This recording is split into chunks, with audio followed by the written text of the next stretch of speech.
Let's go. ده كريتوس، Athena! I have faithfully served the gods for 10 years. محارب شرس وزعيم جيش أولمبس، وبيبقى معروف باسم شبح سبارتا. دمر مدن وخلص على ناس كتير وحرق أراضي ومزارع بالناس اللي فيها.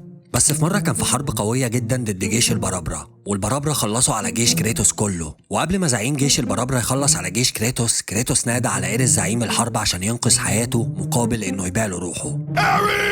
وده اللي خلى كريتوس يعاني لمدة 10 سنين من الجنون والكوابيس اللي بتجيله، لدرجة إنه كان عايز ينهي حياته بنفسه حتى بعد ما إيريس زعيم الحرب اللي كان مستعبد روحه مات. مش هقول إله الحرب وهقول مكانها زعيم عشان ما ينفعش نقول إله على أي حد غير ربنا، عشان طبعا لا إله إلا الله. ومش عايز حد يقول لي يا عم دي لعبة وعيشنا الأجواء وبتاع، عشان هقول لك كده كده أنت هتعيش الأجواء وكده كده أنت هتتبسط وكده كده أنا هروق عليك، بس مش لعبة اللي هتخلينا نقفل عينينا عن آية مهمة زي دي. وفكك من شغل الصهاينة ده عشان ما بيجيش سكة هنا، ويلا نكمل. بس من هنا بيجي السؤال، هو ايه اللي حصل لكريتوس وصله لدرجة الجنون، لدرجة ان هو كان عايز ينهي حياته بنفسه؟ وايه بالظبط اللي عمله ايريس لكريتوس خلاه يحطه في دماغه للدرجة دي، وخلاه يندم انه باع له روحه مع انه انقذ حياته؟ وده اللي هيرجع بينا للزمن ل3 أسابيع لورا عشان نفهم القصة من اول. بس قبل ما نكمل ما تنساش ان انت تعمل لايك عشان ده فعلا بيساعد، ولو اول مرة تشوفنا ما تنساش ان انت تعمل سبسكرايب وتفعل زر الجرس عشان يوصلك كل جديد. انا احمد فارس، ودي قصة كريتوس في God of War 1. وعشان وقتي ووقتك بتبدأ الحكاية بكريتوس وهو على سفينة في وسط المحيط، وده عشان بوسايدن زعيم المية بعته عشان يقتل الوحش هايدرا اللي بيهدد السفن في المحيط هناك. ولما بيوصل هناك بناخد بالنا من تعامل الناس معاه ان هو مكروه قوي بسبب حاجة هو عملها زمان بس لسه ما نعرفش هي ايه. المهم ان كريتوس بيتعمق اكتر جوه السفينة وبيخلص على الزومبي بتوع هايدرا لحد ما في الاخر بيوصل للوحش هايدرا، بس مش بيقدر ان هو يخلص عليه. ومن هنا بنشوف بوسايدن وهو بيزود كريتوس بقوة الالكتريك عشان يقدر يصد مع هايدرا. وفعلا كريتوس بيكمل رحلته لحد ما بيقابل هايدرا تاني وبينجح ان هو يخلص عليه، وبعدها بيدخل جوه بطنه عشان ياخد مفتاح غرفة القبطان اللي اكله قبل ما الحرب تخلص. ولما بيروح وبيدخل الغرفة بيحصل فلاش باك وبنشوف كريتوس وهو بيفتكر لما كان بيقتل الناس وبيحرق وبيدمر اراضي، بس مش بنفهم بالظبط ايه اللي حصل لكريتوس وقتها. بس لما بنرجع لكريتوس تاني في الوقت الحاضر بيبقى غضبان بسبب اللي افتكره وبينادي على واحدة اسمها أتينا. وأتينا دي صنم بيسمع وبيرد معرفش ازاي، بس مصممين اللعبة كفر ولا دوت فاخدهم على قد عقله. المهم ان كريتوس بيقول لأتينا انه بقاله 10 سنين بيخدم الزعماء ومش قادر يتخطى اللي حصل له من ساعة ما إيريس أنقذه. فأتينا بتقول له ان إيريس دلوقتي عندها في المدينة وبيدمرها، وهي ما تقدرش تعمل له حاجة عشان كبير الزعماء محرم عليهم انهم يقتلوا بعض.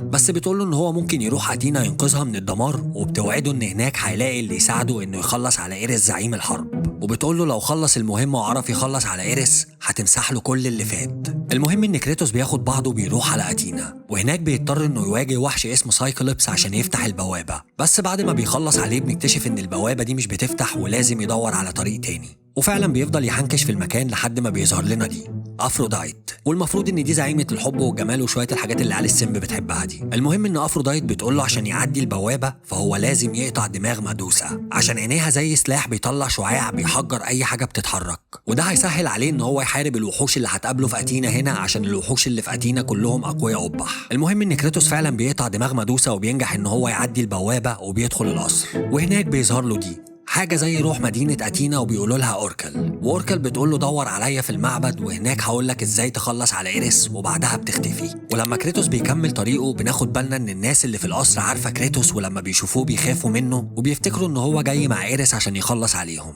بس كريتوس مش بيهمه وبيكمل طريقه عشان يوصل لأوركل. بس في السكة بنشوف من بعيد إيريس زعيم الحرب وبيبقى حجمه كبير جدا وعمال يدمر في المدينة. بس كريتوس بيكمل في طريقه عشان يدور على أوركل وبيقتل كل الوحوش اللي بتقابله لحد ما زوس كبير الزعماء بيظهر له وبيزوده بسلاح البرق. سكين كلاب هو أكبر ستور لسكنز أسلحة لعبة كونتر سترايك في العالم، وطبعا كونتر سترايك دي لعبة الطفولة في سايبرات مصر كلها، يعني غنية عن التعريف. وعشان كده أنا جاي لك النهاردة بحاجة بلس 18. مجموعة لعيبة محترفين قرروا إنهم يعملوا أكبر ستور بأجدد وأحدث سكنز للأسلحة في لعبة كونتر سترايك 2 حرفيا، من اول السكينه لحد ما اشوف خيالك يوديك لحد فين. ده غير ان انت تقدر تصنع الكيسز بتاعتك بالسكنز اللي على مزاجك، يعني ببساطه تختار سكنز اسلحتك تحطها في الكيس بتاعتك وتنزل الجيم بام تلاقي الكيس اللي انت حضرتها مستنياك. ده غير ان انت تقدر تعمل ابجريد للاسلحه بتاعتك وتتابع ايفنتس وتدخل باتلز. ده غير الديلي كيسز اللي بتنزل على الستور كل يوم. سكين كلاب مش بس ستور، ده كوميونيتي كامل بيساعد بعضه. يعني انت لو معاك كيس وخلاص زهقت منها فانت تقدر تعمل لها اكستشينج عادي. ولو ما تعرفش، كل كونتر سترايك 2 تورنمنتس على مستوى العالم اللعيبه اللي فيها كلهم السكنز بتاعتهم من سكين كلوب.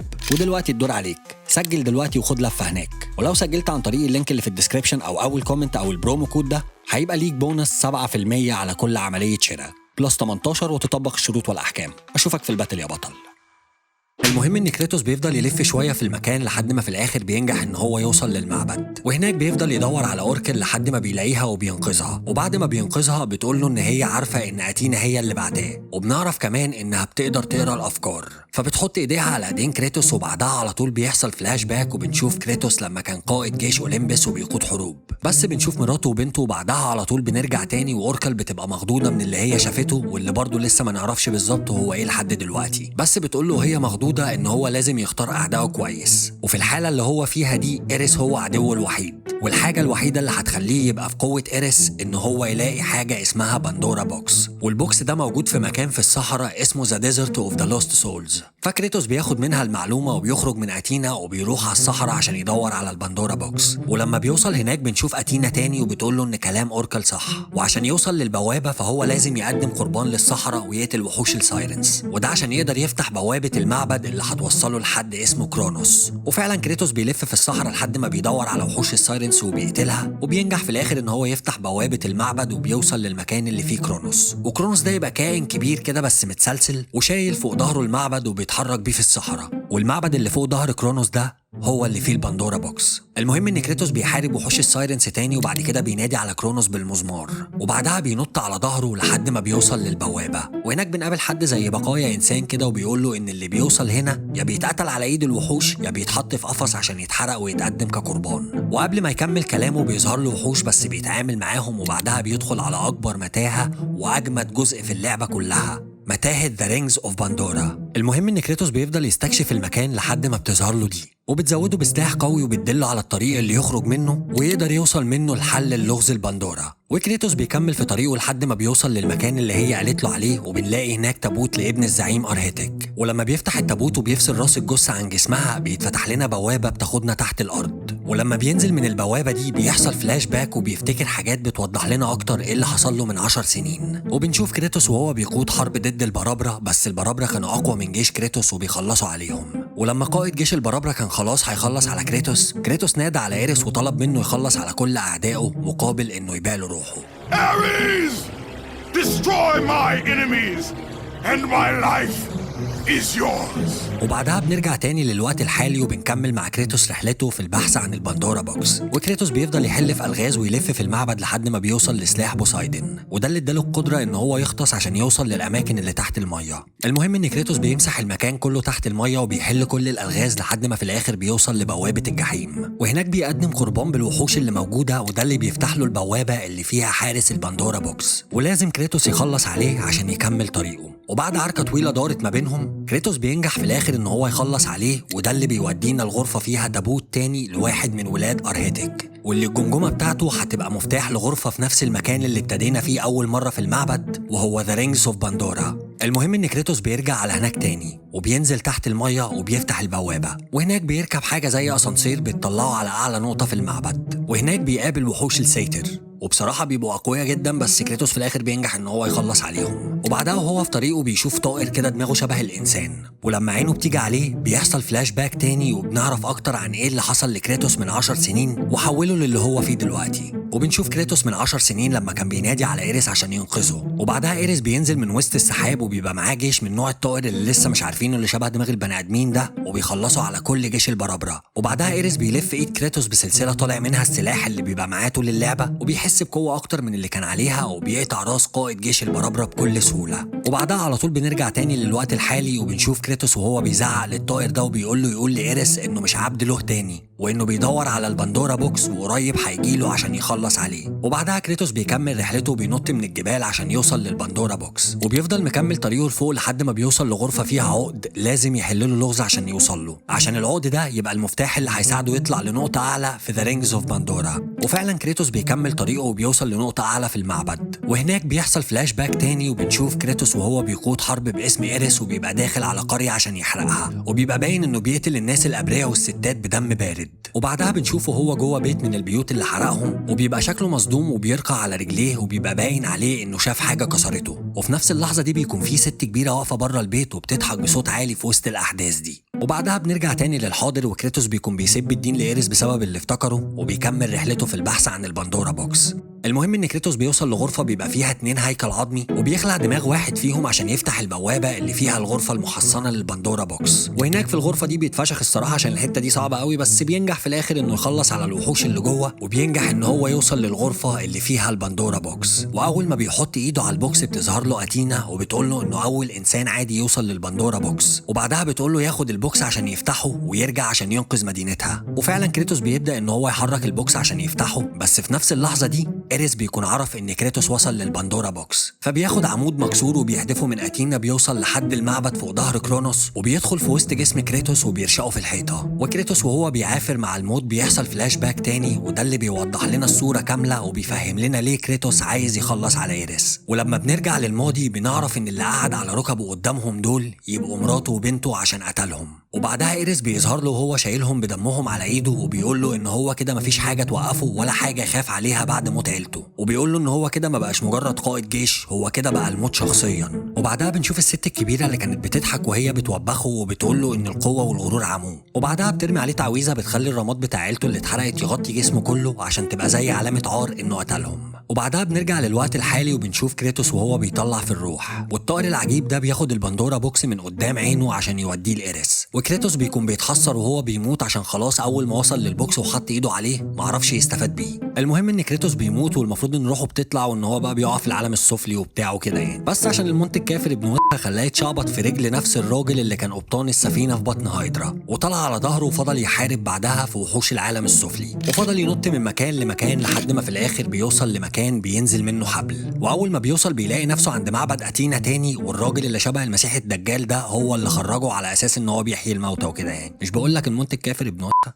المهم ان الراجل ده بيقول له ان هو لازم يتحرك دلوقتي عشان يخلص مهمته وينقذ أتينا، وكل الماضي بتاعه هيتمسح له. وفعلا كريتوس بيتحرك وبيدخل أتينا تاني وبيحارب كل انواع الوحوش وجيش إيريس وبيخلص على اللي بيقابله منهم. وفي السكه بنقابل اوركل بس بتكون خلاص بتموت، وبتقول لكريتوس انه جه متاخر بس احسن من انه ما يجيش خالص، وبتقول له ينقذ المدينه قبل ما إيريس يحرقها كلها. وكريتوس بيفضل مكمل في طريقه لحد ما في الاخر بينجح انه يوصل لإيريس، وإيريس وقتها بيكون بيكلم زيوس اللي هو المفروض ابوه وبيقول له انه خلص على مدينه أتينا كلها وانه الاقوى وبتاع. وكريتوس وقتها بيكون واقف وراه وبيرمي سهم على البندورا بوكس اللي في ايد إيريس، وبيفتح البوكس والطاقه اللي فيه بتخليه يتحول من شخص عادي لواحد زي الزعماء وجسمه كبير، وده اللي بيخلي قوه متكافئه انهم يلعبوا جوله مع بعض. وإيريس بيطلع دراعات من ظهره وبيبدا ان هو يتحول، وبتدور الخناقه ما بينهم وكريتوس بيبقى ماسكه فشخه الصراحه، لحد ما إيريس بيبدا ان هو يلعبه بالسحر ويلعب له في دماغه وبيوديه في مكان في وسط الصحراء بيبقى فيه مراته وبنته اللي قتلهم عشان يأثر على مشاعره ويضعفه، وبيكرر من كريتوس كذا واحد وبيخليهم كلهم يهجموا عليه زي الماتريكس، بس كريتوس بيخلص عليهم كلهم، وفي الاخر بيقول لإيريس ان اهله كده كده ماتوا وان هو راجل ضعيف واخره ان هو يلعب له في دماغه.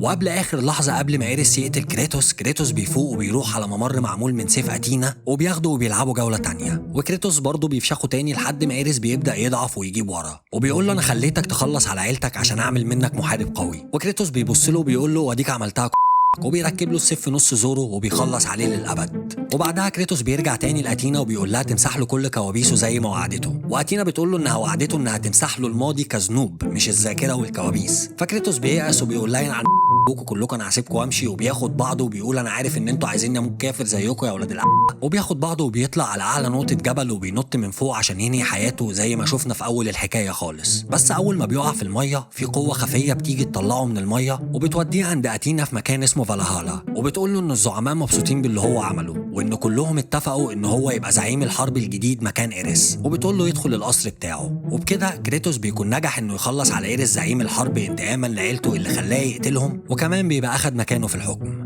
وبتنتهي القصه. ده كريتوس كان محارب قوي أبح، وحاليا هو زعيم الحرب بعد ما قتل إيريس وخد مكانه في الحكم.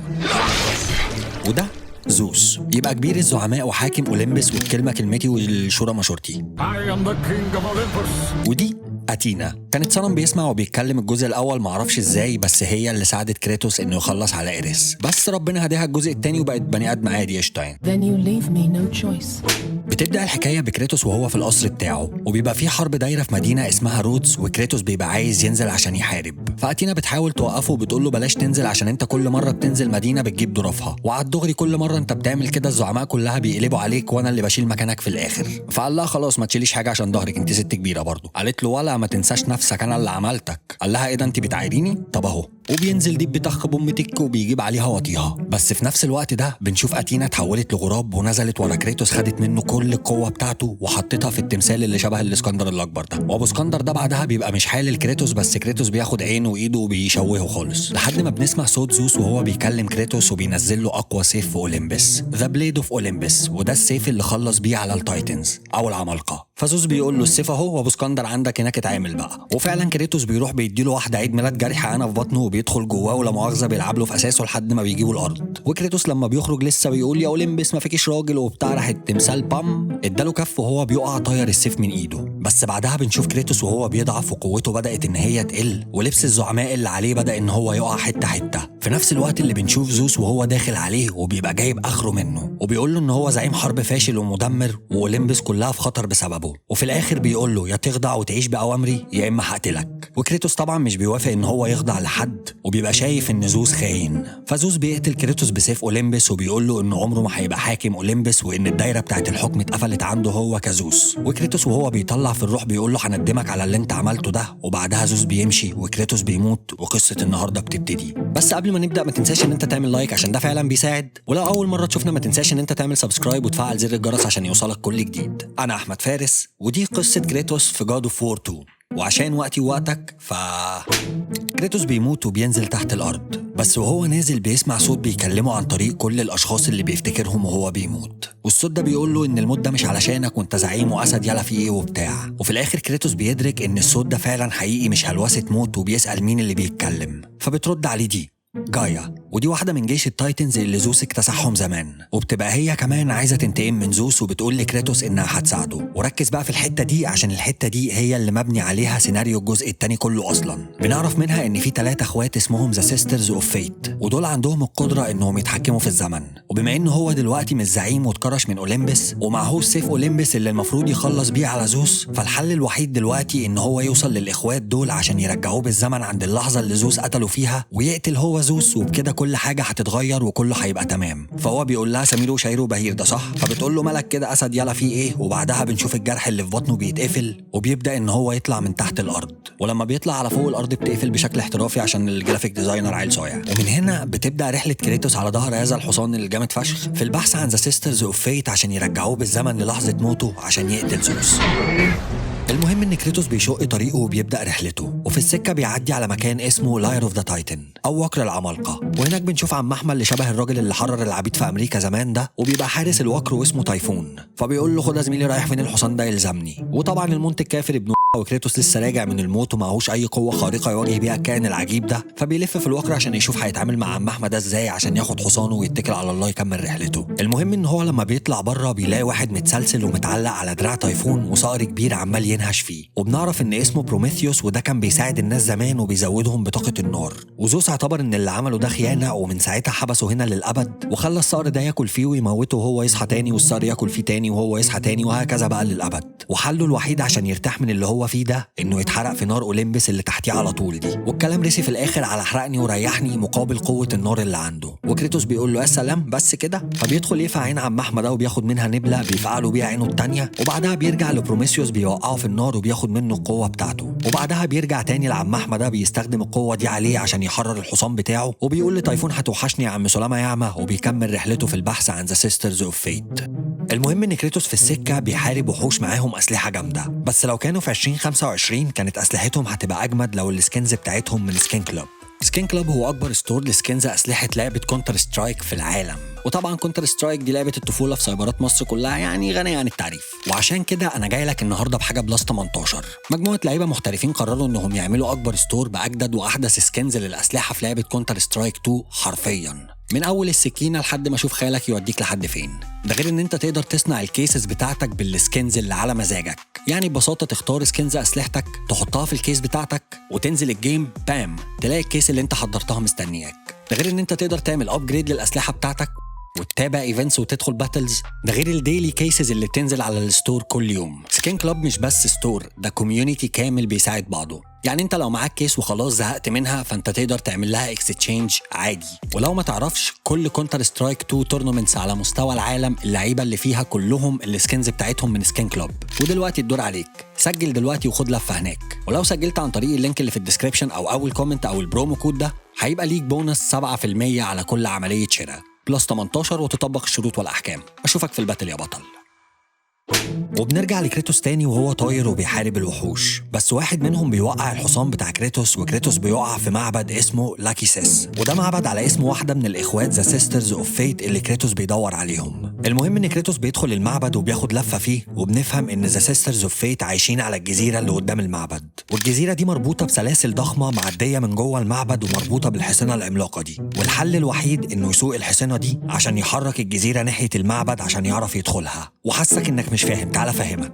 دلوقتي كريتوس هنا في المعبد ده، معبد لاكيسيس، وعايز يوصل للجزيرة دي عشان ذا سيسترز اوف فيت هناك. فالجزيرة دي بقى متوصلة بسلاسل معدية من وسط المعبد ده ومربوطة بحصنة من الناحية التانية من المعبد. وبما ان كريتوس حصانه اللي بيطير مات وهو عايز يعدي للجزيرة دي، فهو محتاج يسوق الحصنة اللي مربوطة بالجزيرة دي عشان يحرك الجزيرة نفسها ناحية المعبد، وبكده يقدر يدخل الجزيرة. اتمنى تكون فهمت ويلا نكمل.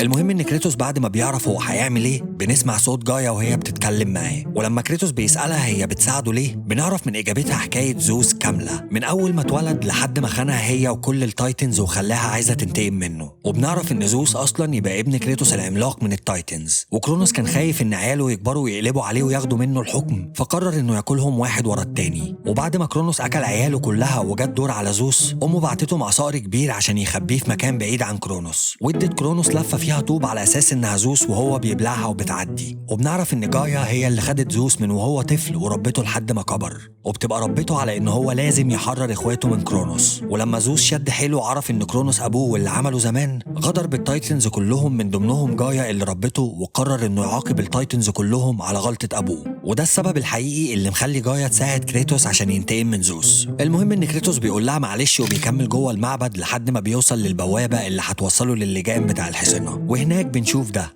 تيسيوس، وده يبقى حارس وسواق الحصنة، وطبعا مش بيعدي كرونوس، وبيبقى مستقل بيه بقى وقاعد يقسم عليه وبيقول له يلا بقى حجمك صغير ليه كده، فين قوة الزعماء وراحت عليك وبتاع الشويتين دول. وبيبقى الكلام مع تيسيوس على روحي من اجل ذا سيسترز اوف فيت وبترسي على تعالى عاركني. فكريتوس بيقول له تمام، اهو اهو اهو اهو اهو اهو اهو اهو اهو اهو تاني، وبياخد منه مفتاح البوابه وبيعمل كل اللازم عشان يقدر يسوق الحصنه. وكرونوس بيظهر له في النص وبيقول له طالما حربنا بقت واحده يبقى خد، وبيزودوا بسلاح التايتنز، وده بيبقى حاجه عامله زي الكهرباء كده. وبتمشي الدنيا وكريتوس في الاخر بيوصل للجام، واخويا الخيال بيسوق الحصنه والجزيره بتتحرك، وكده كريتوس يقدر يكمل رحلته والدنيا جميله. وبعدها بيضرب المشوار ده كله تاني وبيرجع على المعبد، بياخد حجر بيبطئ الزمن من تمثال لاكيسيس، وبعد كده بيعدي من المعبد بيروح على الجزيره عشان يفتح البوابه بالحجر ده، وبيكمل طريقه وبيدخل اول منطقه في الجزيره وهي ذا باج اوف ذا فورجاتن او مستنقع النسيان.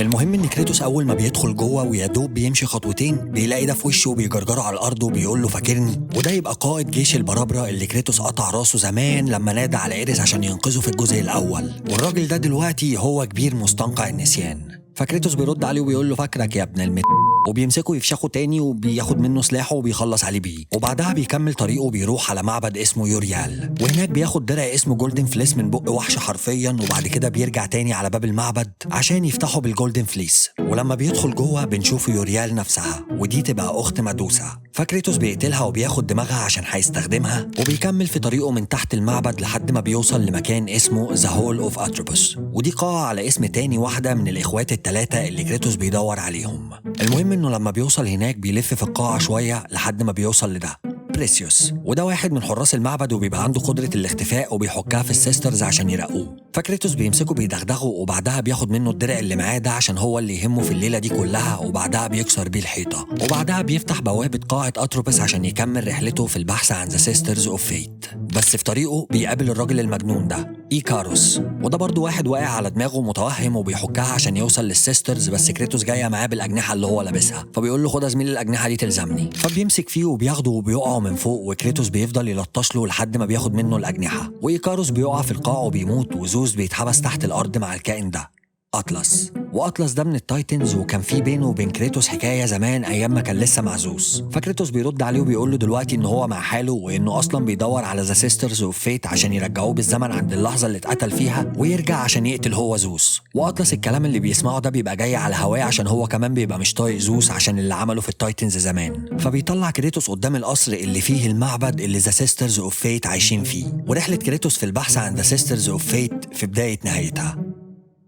المهم ان كريتوس بيدخل جوه القصر وبيبقى شايف بعينه بوابه المعبد، ومش ناقص بس غير انه يقدم القربان المطلوب عشان يفتح بوابات المعبد ويحرر الصقر اللي هيعديه الناحيه التانيه عشان يدخل المعبد. وفعلا بيلف في القصر لحد ما بيوصل لاول غرفه عشان يقدم اول قربان، والبوابه فعلا بتفتح سيكا، والاكسس بعدها بتظهر له على شكل هيلوجرام وبتقول له مبروك يا اسطى، بتفتح له اول بوابه. وكريتوس بيكمل جوه القصر من البوابه دي لحد ما بيوصل للمكان اللي فيه القربان التاني، ولما بيقدم القربان التاني بنشوف بوابات المعبد اتفتحت على الاخر، ومش ناقص بس غير انه يعدي الناحية التانية عشان يقابل ذا سيسترز ويرجع بالزمن عشان ينتقم من زوس.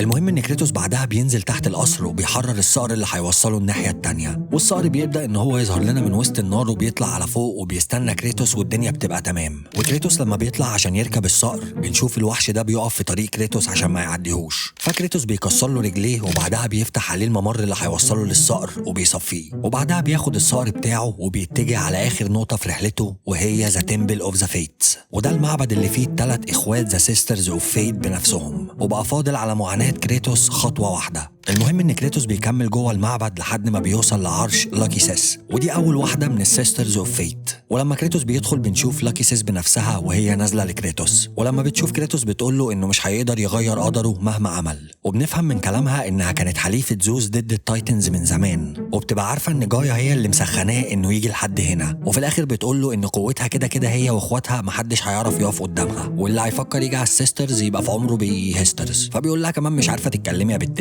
لو ديب بتك ديب بيعدمها العافيه. فلما لاكي سيس بتبدا ان هي تدروخ منه بيظهر لنا دي أتروبوس أختها واللي بتقدر تتحكم في الوقت، فبتاخد كريتوس في رحلة للوقت اللي كان بيحارب فيه إيريس، وبتبقى عايزة تكسر السيف بتاع أتينا اللي المفروض كريتوس قتل بيه إيريس زمان عشان لما كريتوس يواجه إيريس ما يبقاش معاه سلاح إن هو يواجهه وإيريس يخلص عليه، وده معناه إن كريتوس مش هيبقى موجود معاهم في الوقت الحالي. فكريتوس بيفضل يدافع عن السيف وفي الآخر بينجح إن هو يسيطر على أتروبوس وبيديها الناح وبيحبسها هي في الجزء الأول مع إيريس، وبيرجع لنا إحنا بقى على الجزء الثاني. وبعدها الاتنين بيبدأوا إن هم يحفلوا على كريتوس وبيفتحوا البوابات عشان يسحبوه على هناك، بس كريتوس هو اللي بيسحبهم جوه البوابات وبيكسرها وهم جواها، وبكده كريتوس يكون قضى على 2 من السيسترز اوف فيت، مش فاضل غير واحده بس، كلوسو، ودي تبقى الاخت الكبيره والوحش اللي بتحرس مرايه الزمن. فكريتوس بيروح لها في المكان اللي هي فيه وبيربط لها ايديها ورجليها، وبعدها بيطلع لها فوق في الجزء الاخير من جسمها وبيحط الفاس في نص دماغها، وبعدها بيظبط المرايه على الوقت اللي زوس قتله فيه، واخيرا كريتوس بيواجه زوس مره تانية في نفس المكان والزمان اللي قتله فيه، وزوس بيبقى مصدوم عشان كريتوس قدر يقتل اقوى حلفاء ليه واللي هم ذا سيسترز اوف فيت، والاتنين بيبقوا على اتم استعداد ان هم يقرقشوا بعض،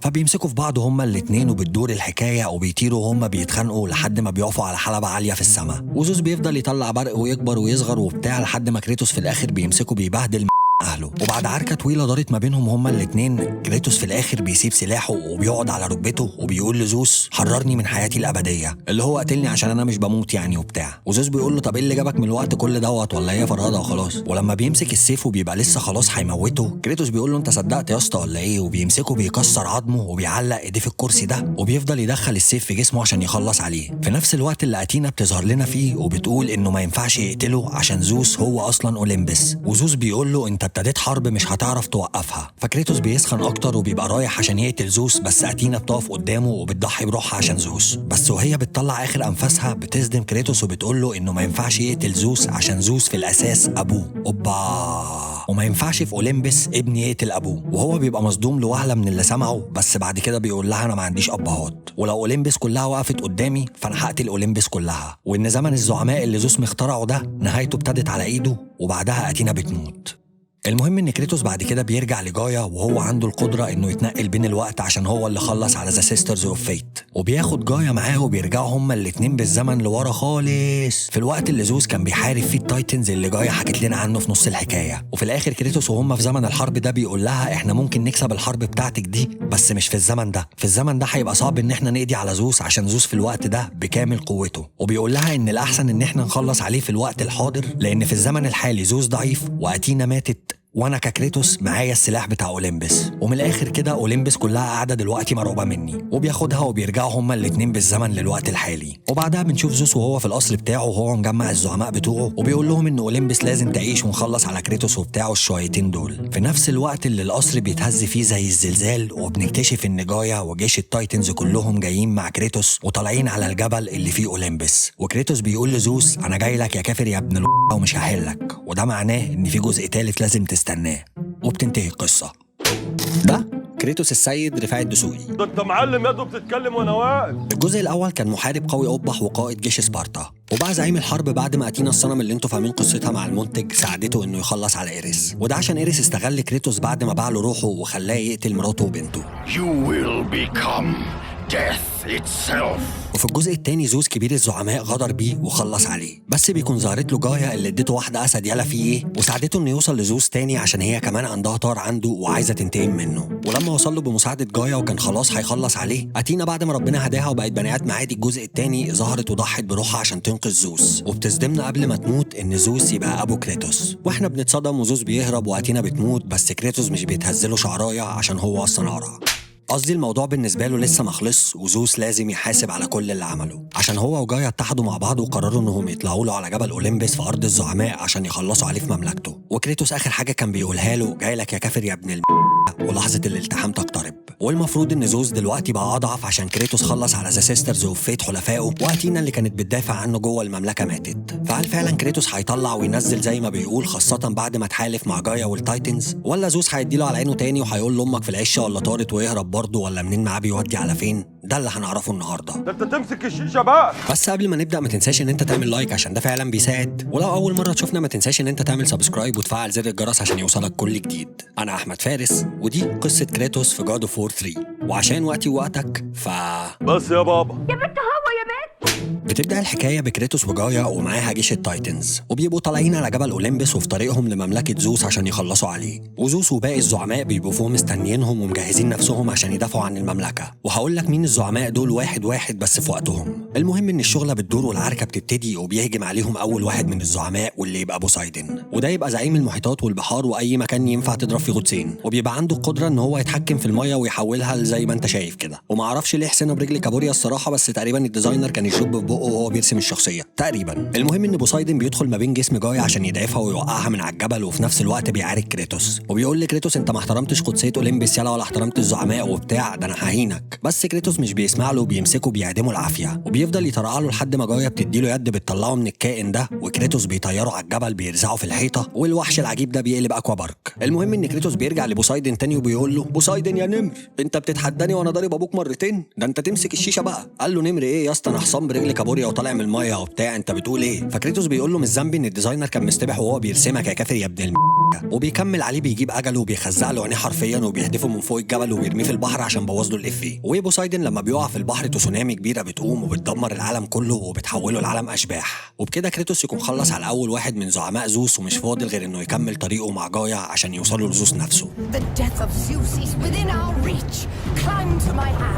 وفعلا بيكملوا رحلتهم لقمه الجبل، واول ما بيوصلوا بيكون زوس مستنيهم وبيقول لكريتوس نورت يا ابو دماغ حافيه. فكريتوس بيقول له بص يا حاج انت ابويا وكباره وشعره بيضاء بس انا جاي اقل منك. فزوس بيتعصب عليه وبيقول له بتشتم ابوك يا ابن وبيطلع السحاب وبينزل لنا بزعزوع قصب شمورت بيكهرب بيحدفوا عليهم، والاتنين بيقعوا من فوق من قبل حتى ما يفكروا يشخروا له. بس جايا وهي بتقع ايديها بتبقى شبه اتقطعت وبتبقى يا دوب ماسكه نفسها بالعافيه، وكريتوس وجايا بقوا هما الاتنين في موقف مش قادرين يساعدوا بعض فيه. وكريتوس لما بيقول لجايا ساعديني بتقول له لو ساعدتك هنقع احنا الاتنين، وكده كده الحرب دي بتاعتي من ايام ما انت كنت لا مؤاخذه لسه ميه في ركب زوس، فاهدى بقى. وكريتوس بيبقى شايف ان هي كده خانت عهدها معاه بعد التحالف اللي عملوه، وهي شايفه ان خيرها عليه وان هي ساعدته، ولولا كان زمانه اصلا ميت الجزء اللي فات وما كانش هيبقى فيه جزء تالت اصلا، والديزاينر ما كانش هيلاقي حتى تمن استباحته. وجايه بتسيبه وبتطلع، وكريتوس بعد ما وصل لزوس وخلاص كان ناقص له يا دوب زعزعتين كمان ويجيب رقبته، بيقع من فوق وبينزل لاوطى نقطه في جبل اولمبس في العالم السفلي. وكريتوس بيبقى هزيل ومش قادر يمشي بس بيبقى مش حالل وعايز يرجع لزوس تاني عشان يخلص عليه، بس المره دي الطلعه دي هيطلعها لوحده. ومن هنا بتبدأ رحلة طويلة محتاج إنه يستعيد فيها قوته من أول وجديد، وفي نفس الوقت يكون معاه أسلحة تسد معاه في رحلته. ولذلك أنا برشح له سكين كلوب،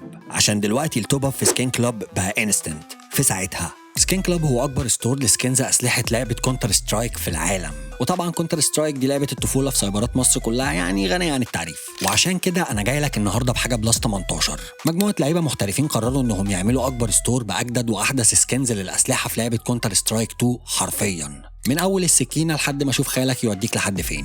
ده غير ان انت تقدر تصنع الكيسز بتاعتك بالسكنز اللي على مزاجك، يعني ببساطه تختار سكنز اسلحتك تحطها في الكيس بتاعتك وتنزل الجيم بام تلاقي الكيس اللي انت حضرتها مستنياك.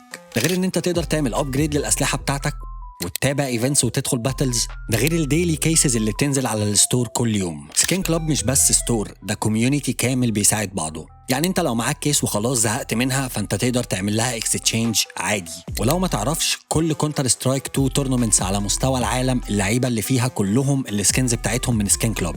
ودلوقتي الدور عليك، سجل دلوقتي وخد لفه هناك. ولو سجلت عن طريق اللينك اللي في الديسكريبشن او اول كومنت او البرومو كود ده، هيبقى ليك بونص 7% على كل عمليه شراء بلس 18 وتطبق الشروط والاحكام. اشوفك في الباتل يا بطل.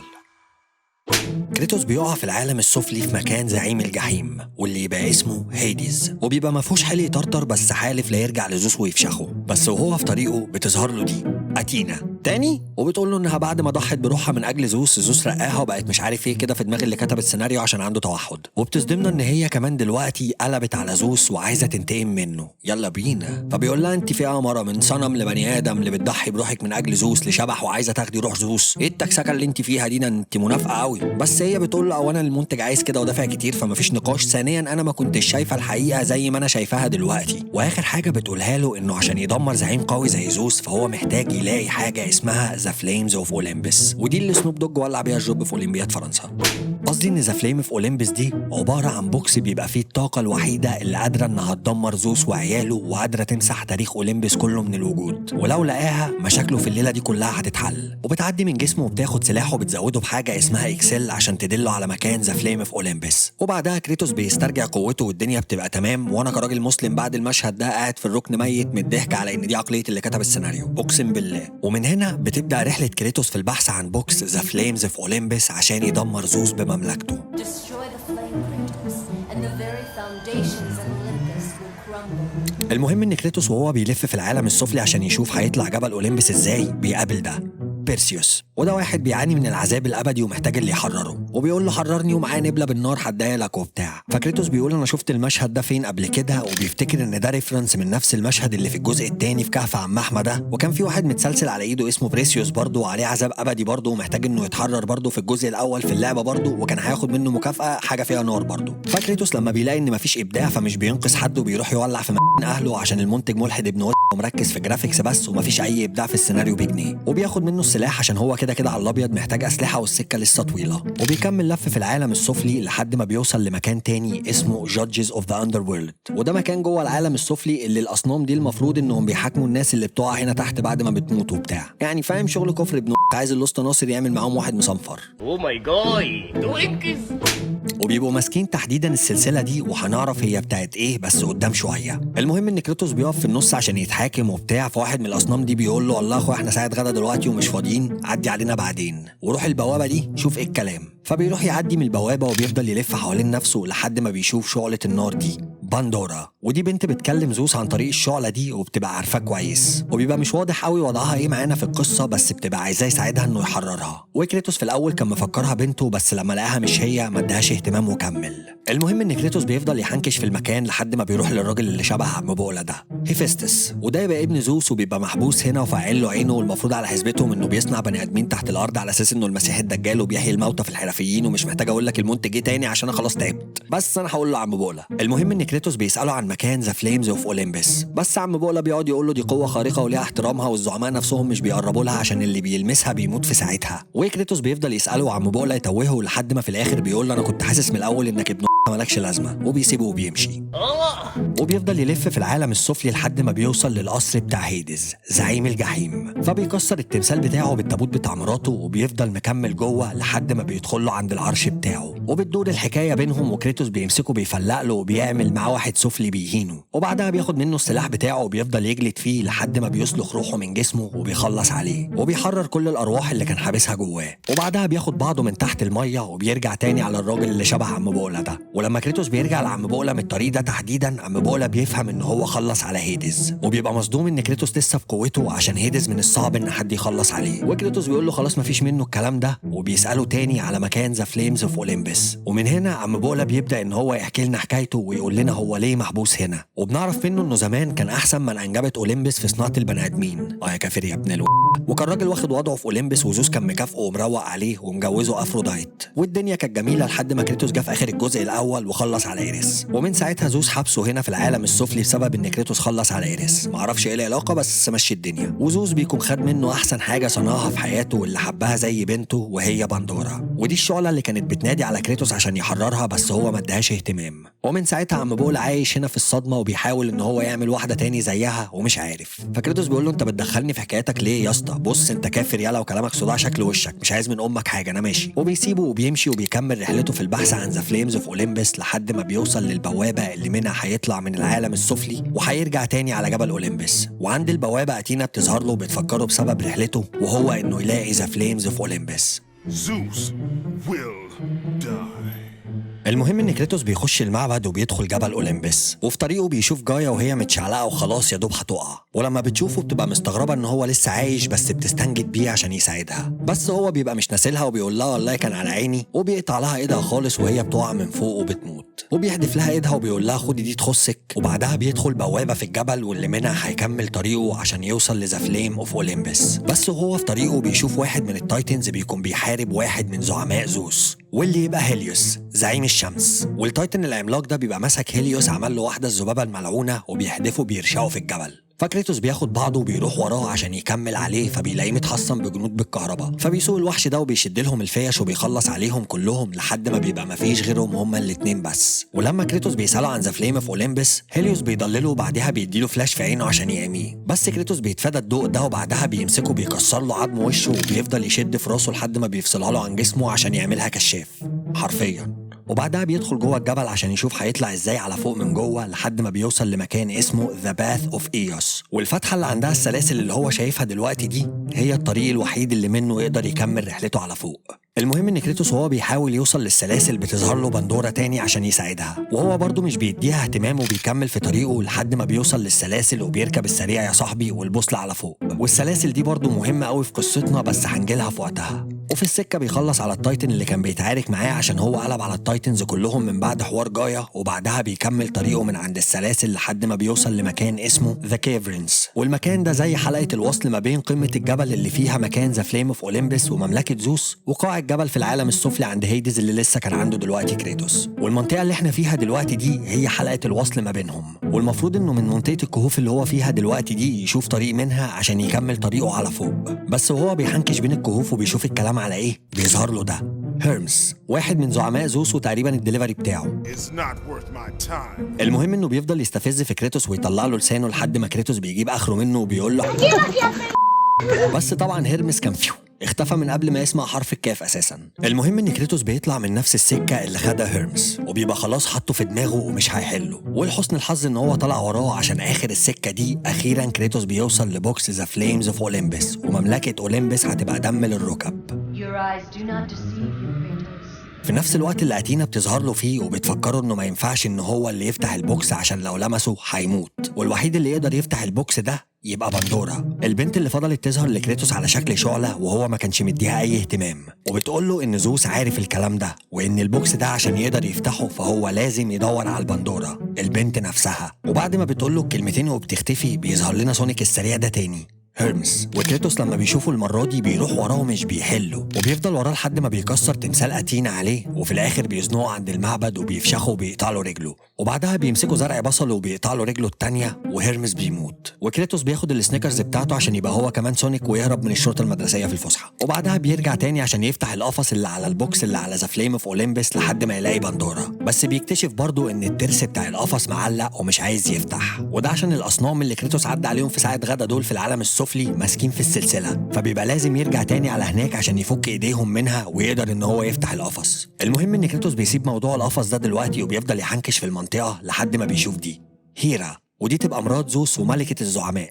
فكريتوس بيقول لها جوزك فين يا مرة اللي عاملك كشاف زي ابنك، فبتقول له ايه ده انت بتشتمني؟ هيركليز. وهيركليز ده يبقى ابنها واخو كريتوس الشقيق، وبيبقى مش طايق كريتوس عشان غيران منه وشايف ان زوس كان على طول مفضله عليه في كل حاجة، وبترسي مع هيركليز على خد تعالى نلعبوا جولة. فكريتوس بيقول له هي مع ابوك مش معاك بس بشوقك لو جايباك، وبيدي له واحدة جبت الترنك يا ميخا وبيكسر له عظم وشه وبياخد منه الجلافزات بتاعته دي وبيكمل عليه بيها لحد ما بيكسر بيه الارض حرفيا وبيخلص عليه. بس وهو في نفس المكان بتظهر له بندورا تاني وبنسمع صوتها وهي بتصرخ وبتقول له انقذني، وبنعرف ان زوس بيعنفها عشان عرف ان كريتوس بيدور عليها وانه عايز يستخدمها عشان يفتح بيها ذا فليم اوف اولمبس، وبيبقى حابسها في مكان اسمه لابرينث او المتاهه، وكريتوس لازم يدور عليها ويلاقيها قبل زوس ما يعمل فيها حاجه. فكريتوس بياخد بعضه من البوابة السحرية دي وبيرجع تاني على عم بوقلة وبيسأله ازاي يروح على المتاهة، فعم بوقلة لما بيسمع المتاهة بيتخض وبيفهم ان كريتوس عايز يوصل للمكان اللي محبوسة فيه بندورا عشان يفتح البوكس، ولو كريتوس فتح بيها البوكس بندورا هتختفي، وعم بوقلة طبعا مش عايزها تختفي عشان هو بيحبها زي بنته الشويتين دول، فبيسوح كريتوس وبيخليه يروح يدور على حجر معين عشان يصنع له منه سلاح قوي. فكريتوس بيقول له انا معايا اسلحة مش محتاج اسلحة وبتاع، فبيقول له لا السلاح اللي هصنعه لك ده السلاح اللي انت هتستخدمه في رحلتك كلها لان مفيش منه اتنين على الكوكب اللي اتدمر ده. فكريتوس بيقول له امري لله وبياخد بعضه وبيروح على المكان اللي هو قال له عليه، واول ما بيوصل هناك بيلاقي نفسه واقف على ايد كرونوس، وكرونوس بيقول له انت قتلت جايا ومش هسيبك وبتاع، وبيبقى عايز يديله واحده الذبابه الملعونه يفعصه، بس كريتوس بينجح ان هو يفك نفسه منه وبيخلع له ضفره وبيديله واحده كشاف زينون بدماغ هيرمس بيعميه، فكرونوس بيقول له انت بتديني على عيني يا اسطى، فبيبلعه، بس كريتوس مش بيحله وبيشق بطنه من جوه بيوقع له مصارينه وبيطلع منه بالحجر اللي بيدور عليه، وبعد كده بيدخل له البتاع دي في زوره وبيعمل له فونتانا مضيئه في نص دماغه عشان العيال تلعب فيها بعد المدرسه، وبيخلص على كرونوس وبياخد الحجر وبياخد بعضه وبيرجع تاني على عم بوقلة عشان يعمل له السلاح بالحجر اللي جابه له، وكريتوس بشكل ما بيبقى حاسس ان عم بوقلة ده بعته هناك عشان كرونوس يخلص عليه مش عشان الحجر، وبيبقى شاكك برضه ان هو هيغدر بيه. المهم ان عم بوقلة بعد كده بيقعد يشتغل في السلاح، وبعد ما بيخلصه بيديه لكريتوس عشان يجربه، ووقتها كريتوس شكه بيبقى في محله عشان عم بوقلة بيهجم على كريتوس وبيبقى عايز يخلص عليه، بس كريتوس بيمسكه السلك عريان بالسلاح اللي عمله له، وبعدها بيحط البتاع دي في بطنه بيخلص عليه، وبعدها بيرجع تاني لهيرا مرات زوس بيخلص عليها وبيدمر مفتاح القصر بتاعها وبيكمل في طريقه عشان يوصل للبندورة.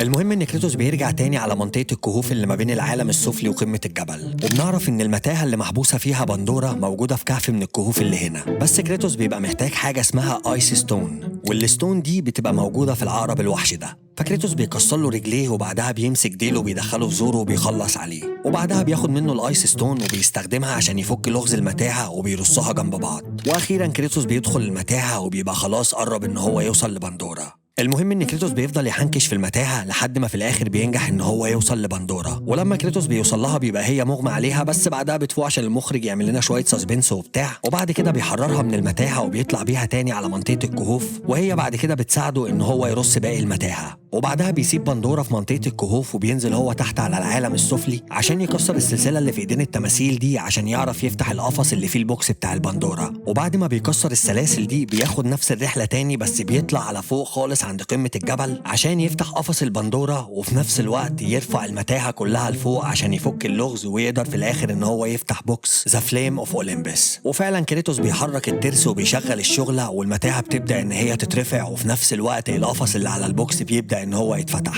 واول ما المتاهه بتترفع وخلاص مش فاضل غير ان هو يفتح البوكس ببندورا، كريتوس بيغير رايه وبيبقى مش عايز بندورا تسيبه وبيقول لها هو هيشوف طريقه تانية يقدر يفتح بيها البوكس ده، وبنفهم من كلامه انه اتعلق ببندورا عشان هي بتفكره بنته اللي قتلها زمان، بس هي بتبقى مش مستعنيه الكلام اللي هو بيقوله وبتبقى قافشه ان هي تروح على البوكس عشان ده مكانها الصح اللي هي المفروض اتخلقت علشانه، ولما بتفلت نفسها منه وبتجري على البوكس زوس بيظهر وبيوقفها عشان الموقف ده كله اصلا خطر على حياته هو، وما ينفعش ينفعش ان اي حد يلمس البوكس ده او يفتحه سواء هو او غيره. وكريتوس بيتعصب وبيقول له نزل البت وبتاع، فزوس بيقول له تمام اهي، وبيديها واحده خالتي فرنسا بيطيرها. وبعدها بيمسكوا ببعض وبتدور الحكايه وهما الاتنين بيطحنوا بعض لحد ما كريتوس في الاخر بيتملك من زوس وبيكسر عليه ميدان المكان. في نفس الوقت ده بندورا بتكون غفلتهم هما الاتنين وبتبقى جريت على البوكس، وكريتوس بيجري وراها وبيحاول ان هو يلحقها قبل ما تتسحب جوه البوكس. في نفس الوقت برضو اللي زوس بيبدا ان هو يفوق فيه وبيقول لكريتوس الحقها، فكريتوس بيتجنن لما بيشوف زوس لسه عايش وبيسيب بندورا تروح للبوكس وبيرجع على زوس عشان يكسر عظمه. بس بندورا بتكون خلاص اتسحبت في البوكس والشعله اللي فيه بتكون خلاص اتطفت.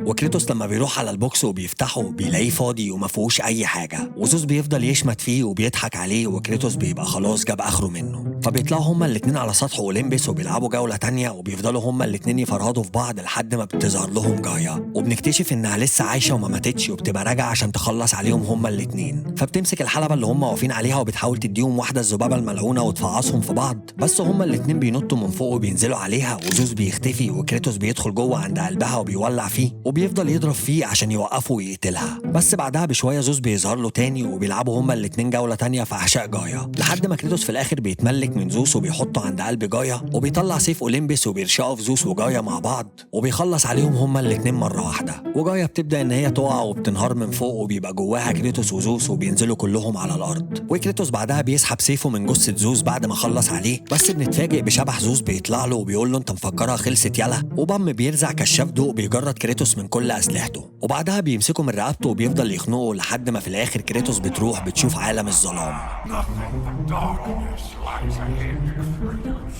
بس في عالم الظلام بنسمع صوت بندورا وهي بتكلم كريتوس، وبتفضل توجهه جوه العالم ده لحد ما في الاخر بتوصله للبوكس اللي فيه ذا فليم اوف اولمبس. وكريتوس لما بيفتحه بيبدا ان هو يسترجع قوته تاني وهو في ايد زوس، وعينيه بيبدا ان هو يظهر فيها شعله بندورا، وبيسترجع طاقته وبيفك نفسه من زوس وبيزنقه في الركن وبيطبق له وشه لحد ما اخيرا زوس بيلتقط اخر انفاسه وبعدها بيتكل على الله بيموت. وبكده كريتوس يكون خلص على زوس بمراته بعياله بمملكته بزعمائه بكل حاجه تخصه. ونفس الكلام لجايا والتايتنز.